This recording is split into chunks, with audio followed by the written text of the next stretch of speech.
capital city, Freetown, and I showed it to the historians at the Institute of African Studies at Fort Bay College, and I started thinking, maybe Peace Corps might let me do a secondary job, maybe, or even might move me to the Institute of African Studies at Fort Bay College. And a lot of people got excited, and I went to see the Peace Corps director, and he said, "Joe, we are a development agency. We are not an academic institution. Get out of my office." And by some quirk of fate, the Lord was watching over me. Very upset after having had that meeting, I ran into the ambassador's secretary on the street. And she said, "What's wrong with you?" And I told her the story, and she said, "Oh, I'm sorry to hear that." She went straight to Ambassador Samuels. I didn't intend that.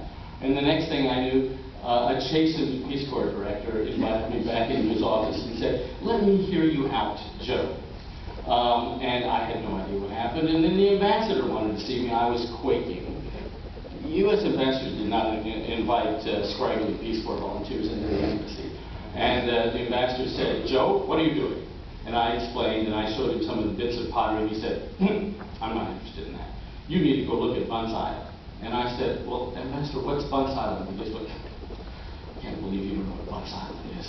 And he put me in a boat and sent me upriver, but at that period, no one knew what Bunce Island was. Even in Sierra Leone, people didn't know about Bunce Island, this tiny little island, almost 20 miles upriver from the capital. And really, I was reluctant, because I could tell from his description that it was a historic site, and I was thinking, China dishes, it didn't seem very manly to me. I wanted stone axes, some rugged pottery.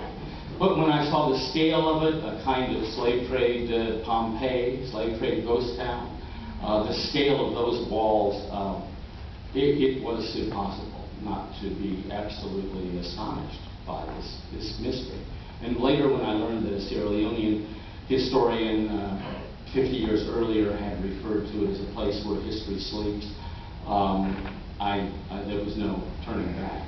But I did know that I had to learn an entirely new type of archaeology, though I was relieved later when I began to realize that the excavations that had taken place at Colonial Williamsburg, the same kinds of materials were at both sites. Of course, these were fairly early days for historical archaeology.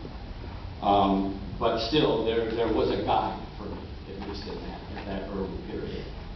So, with the help of Ambassador Samuels, I was able to get a small research grant and to stay an extra year with Peace Corps and to transfer to the Institute of African Studies in the National Museum in Freetown. Now, the last thing I thought was that Bunce Island would ever point